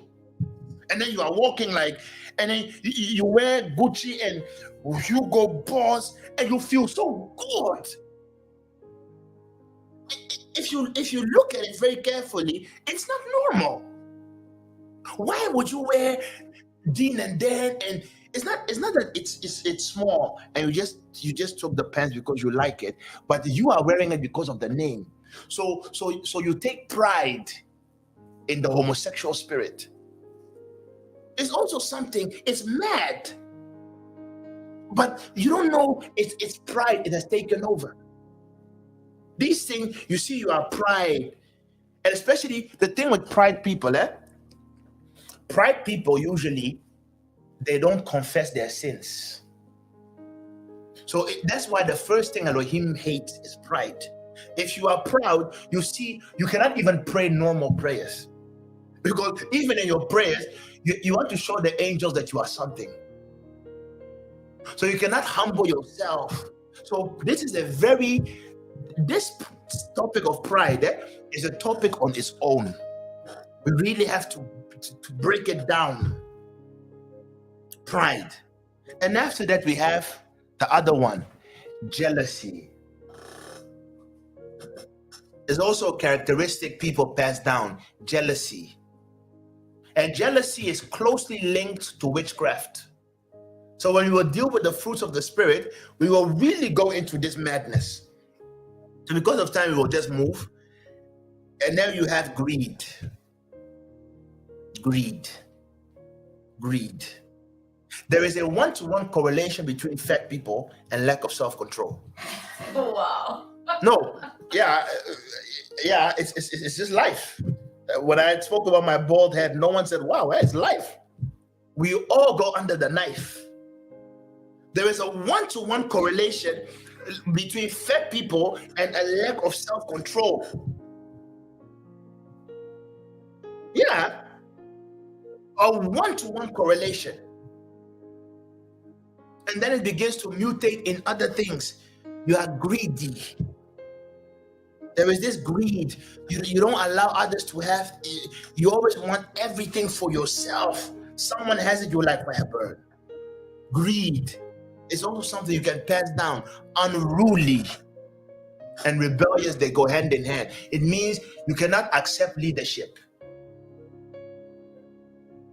You are the boss. When someone else tries to also say something, you're like, no, I'm the boss. So you are unruly. People cannot say things. People cannot control you. The moment someone says something to you, you respond. Someone says, yeah, my yes, I don't hope that. Someone says, yeah, man, unruly. You are unruly. And then we go, rebellious. This is something you pass down. But many people don't understand that, especially the stubbornness of your child, it is a reflection of you. That's what many people don't understand. This is a free gift we give you. The way you treat your parents, 99% will be the way your children will treat you. You don't have to pray and fast, nothing. The way you treat your parents, the chances are very likely that will be the way your children will treat you. So if you have learned to bow down before your parents, your children will bow down to you. If you have learned to be kind to your parents, your children will be kind to you. That's what the Bible even said, do not despise your parents when they become old. Because some of us we can already see the writings upon the wall. Our parents are going mad. So when you are talking to your father and to your mother, they speak to you and then you hear what they're saying and you need like a second to process. And when you process it, in your mind, you hear like they have become mad. But you cannot say that. So then you have to deal with your parents with patience. You're like, yeah, it's good, Papa, it's good. Geef niks, komt goed. Yeah, ma, it's okay, never mind. So you begin to treat them like they have become children now. Because the way life is, the way you were when you were born is the way you will become before you die. So you were first a child. And then when you are growing closer to death, your mental capacity will be reduced to that of a child once more. So then there comes a time in life where the children become the parents. It's a process. And when that happens, do not despise them. Deal with them wisely. Hey, so you have counseling with your brothers. You're like, hey, you guys can see it. Eh? Ma is nu laag. Hey, you guys can see. Pa is more. He's low. So we have to interfere now. So you begin to manage the relationship of your parents because they're about to kill each other because both of them are mad. So now you must be in between and managing.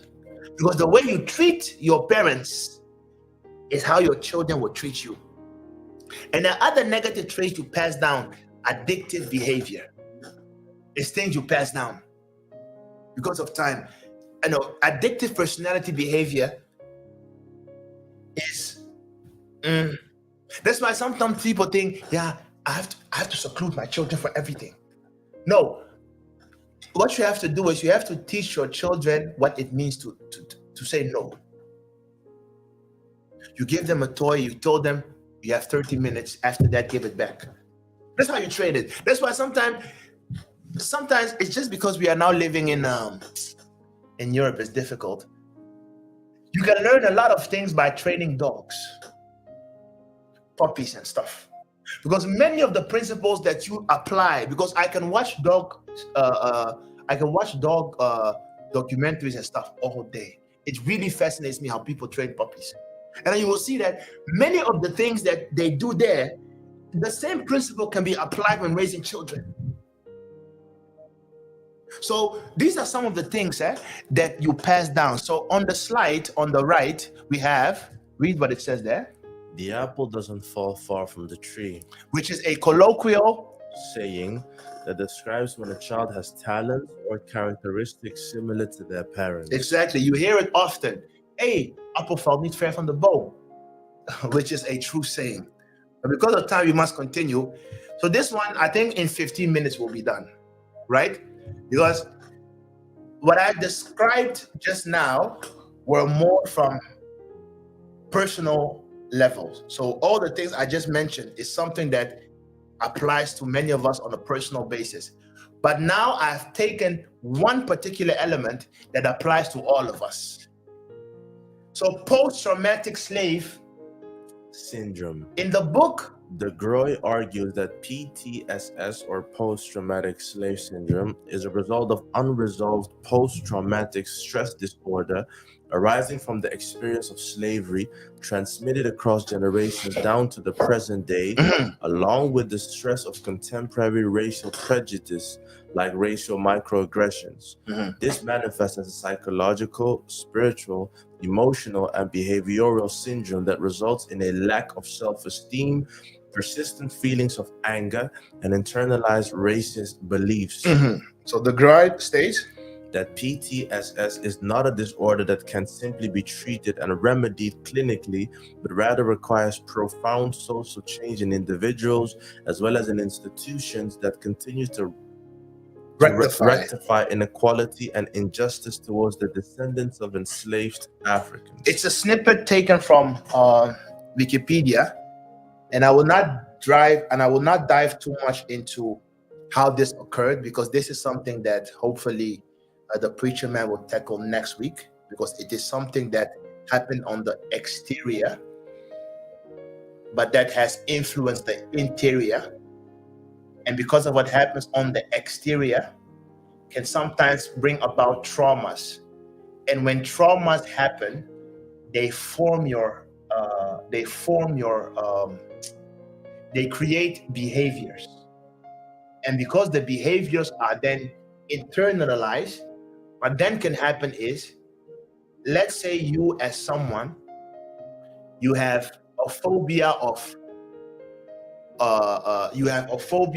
snakes, for example. Chances are that when you bring about children and they inherit that gene pool, they will also inherit the same phobias. So oftentimes you see traumas of the parents become traumas of the children, because they raise their children in such a way that these children will also be exposed to the after effects of the trauma. So the preacher man will really dive into it next week. But what I want to discuss is how those traumas are now being passed down to generations, and it now has become natural to us, right? Because so jump to the next slide and read 99.9. And this is not a statistic that I have found on the internet, so I cannot unfortunately substantiate this, but this is coming from our own reasoning, right? So I am the source. So 99, based upon my observation, because the Bible said, and the preacher man being wise, he set apart many proverbs. So 99.9, I wrote down, of black people are traumatized, and this is something they are either born with or they develop during their upbringing. Examples of this is Lack of self-esteem. many children, they grow up and they have this already in them, simply because of how their parents are. Many children grow up with the lack of self-esteem, inferiority complex. Children, they have shown experiments where they ask young ladies, babies, brown children, hey, we have a Barbie doll, a white Barbie doll, and we have a black doll. What do you prefer? And the children, most of them chose the white doll, which is already telling you that something is not well with them. Fearful. A lot of us blacks, we are afraid of everything.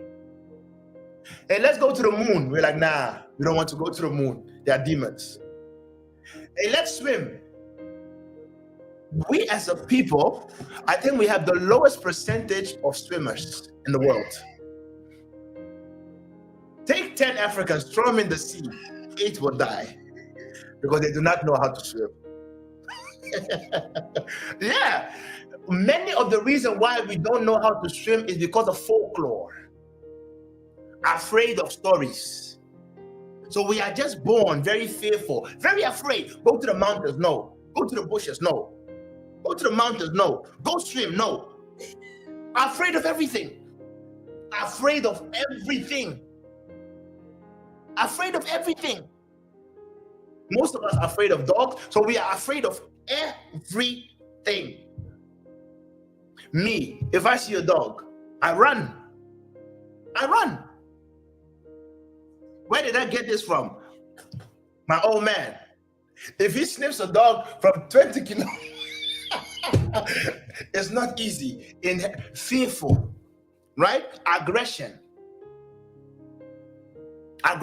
especially towards one another. We have this level of self-hatred, born with jealousy, bitterness, identity crisis, poor. The most poor people on earth are blacks. They are born poor and die poor. So all these also, these are the after effects of slavery, where the economy has been held down to the point where now, to see a poor black person, it's as if it's natural. It's as if when you see a black person who's poor, nothing in you alarms like, but let's say you see a poor Jewish man.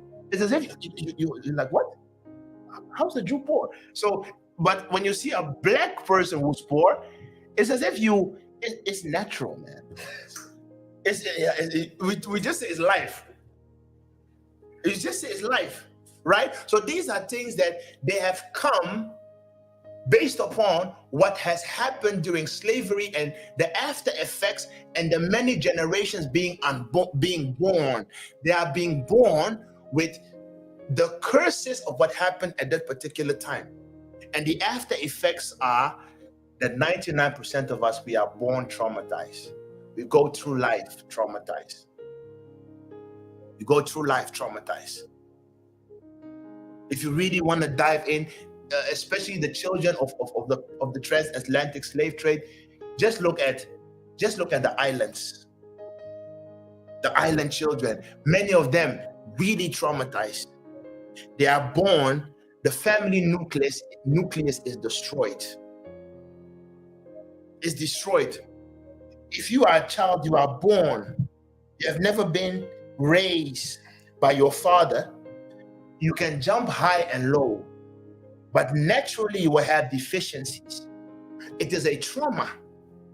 And if you're not careful and you beget children, if you're not careful, some of the things that you had or lack thereof, you will pass it down to your children. So you see, many of these things that happen, It is passed down to us. Why are we so bad with money? It's because our parents were broke. How can you teach me financial management if you were broke? So many of us look at, for example, all of these so-called stars, especially the black stars. After their careers, be it football, NBA, whatever, they said in about 7 years, many of them become poor again. How is that possible? These are the after effects of slavery, which have now become part of us. When we are being born, many of us are traumatized. And because of time, I will jump in. I will jump because we really have to. Because we really have to bring it to an end. Is there any question? Yeah. The question was about the previous part when we're talking about observing the traits that we inherited from parents, I believe. And the question says, so is it only by observation that you can distinguish whether the negative trait that you have can be changed or not? And then it says some of the negative traits could be nurture-based and not nature. Exactly. Good. Yes, it starts by observation. Only if you are aware of something, then can you determine if you can change it or not. So first you must observe. Once you have observed, you can see, okay, this is something I inherited, this is positive, this is negative. And then based upon that, you can try to make a plan for impact, meaning you can then begin to go about planning what you can change and what you cannot change, but you can control. And yes, it is true that certain characteristics are not nature-based, but nurture-based. And the nurture-based areas of this development is something that the preacher man will deal with next week. So our focus today is based upon the nature-based development areas. And the following question was, how does Elohim view your inherited nature and the nature you want to live by? Does he take that into account? Or maybe how does he take that into account? So yes, he takes it into account, but at the end of the day, he looks at your state of being when you die.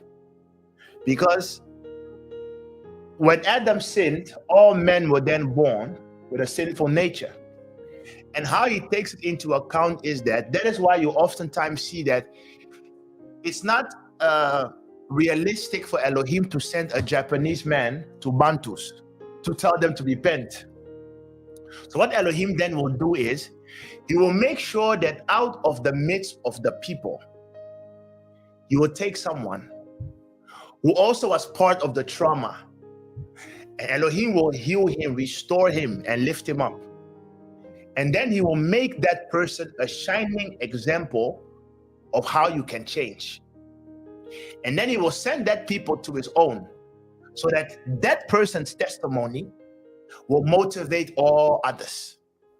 Because if you send a Jewish man to me, hey, and he's doing all these things, in my mind, I'm like, you and I, we are not the same. You have not been through what I've been through. But if you send a Bantu man to me, we have the same culture, same background, same difficulties, and I see him change, I'll be like, hey, if he was able to come out, I must then learn from him what he did so that I can also come out.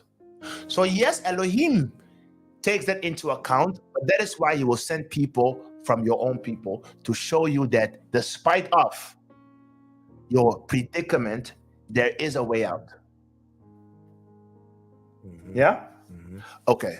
So good question. Next slide with the remedy, and then we close. Starting from Romans 5:19. For as by one man's disobedience many were made sinners, so by the obedience of one shall many be made righteous. That as sin has reigned unto death, even so might grace reign through righteousness unto eternal life by our Yeshua the Messiah, our Savior. Now listen. Therefore, if any man Be in Hamashiach, he is a new creature. all Are things passed away. behold. All things are become new. Now, in the beginning, I already said, if you take this scripture or this Bible passage for face value, you will be a clown. What it simply means is, as I said, Elohim will raise up a man from amongst you. So the Bible says, Elohim, seeing that the children were of flesh, it was of necessity that his son would also partake in flesh, so that he could have compassion and go through all the temptations that his children were going through, so that he, in feeling their pain, would be able to show them how to change. Right? So, what then happens is, you must now do what Abraham also did. If you first observe, because that's what Abraham did, he sat down and he observed, hey, my family did and did and did is not going well within my family. So what was the first thing that Elohim did? At the moment that Abraham became cognizant of his shortcomings, Elohim called unto Abraham and said, Abraham, it is now time, you must get out. That's the first thing. That's the remedy. I'm not saying get out as in abandon your father, mother physically. You must get out mentally. Tell yourself, this and these and these are things that are happening in my family, which in my heart, I from today going forward, no longer accept. So then you begin to push yourself by the help of Elohim, by surrounding yourself with the right people, by the conscious effort. You were a person that was aggressive. You begin to deal with that aggression. You begin to deal with that aggression. You begin to deal with all these traumas. So then you begin to pray unto Elohim and tell him, Elohim, behold my shortcomings. I am angry. I am impulsive. I am this. You begin to pray to him and ask him, Elohim, where does this anger come from? Where does this come from? Some people, they are angry because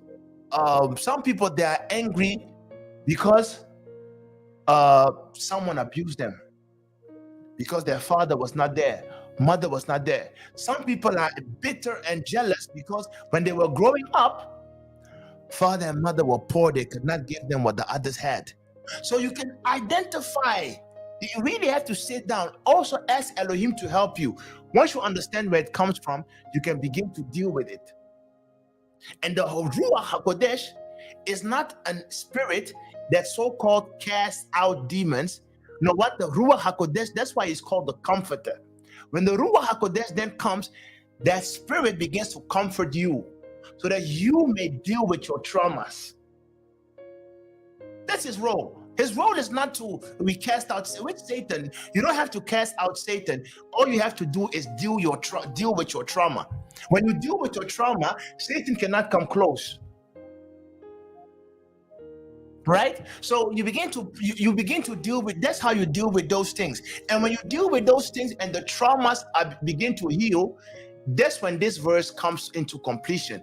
You become a new creature, spiritually, mentally. Your behavior changes. That's what that verse means.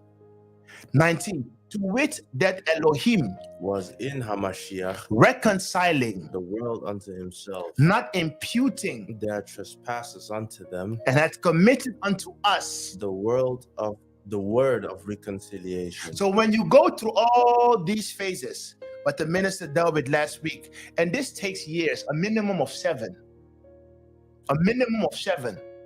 When you go through all these phases, in his eyes, you become a new creature.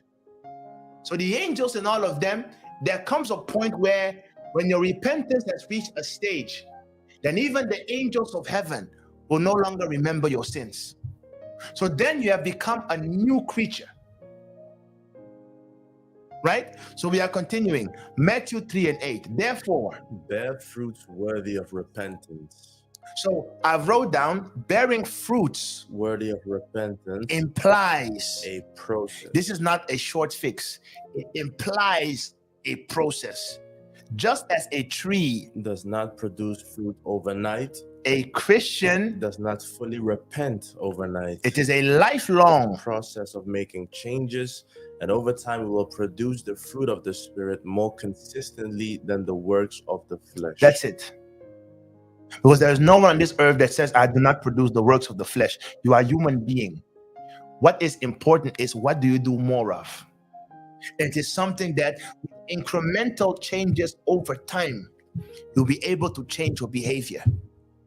So all the steps we have explained, change friends, change scenario, change where you live, change the music you listen to, change the things you see, change the food you eat. When you have all of these things change, because what you are is the sum total of your environment. So when all these things are changed, with a process of time, you will see, hey, my behavior has changed. So that is how you deal with these things. Yeah. So we thank Elohim. What is the concluding slide? So we thank Elohim for today. So in conclusion, Romans 12:1, I beseech you, brethren, by the mercies of Elohim, present that ye present your bodies a living sacrifice, wholly acceptable unto Elohim, which is your reasonable service. And be not conformed to this world, but be transformed by the renewing of your mind, that ye may prove what is that good and acceptable and perfect will of Elohim. Yes. So thank you very much, dear people, for today. All praise is due unto Elohim. Up until the next time, shalom.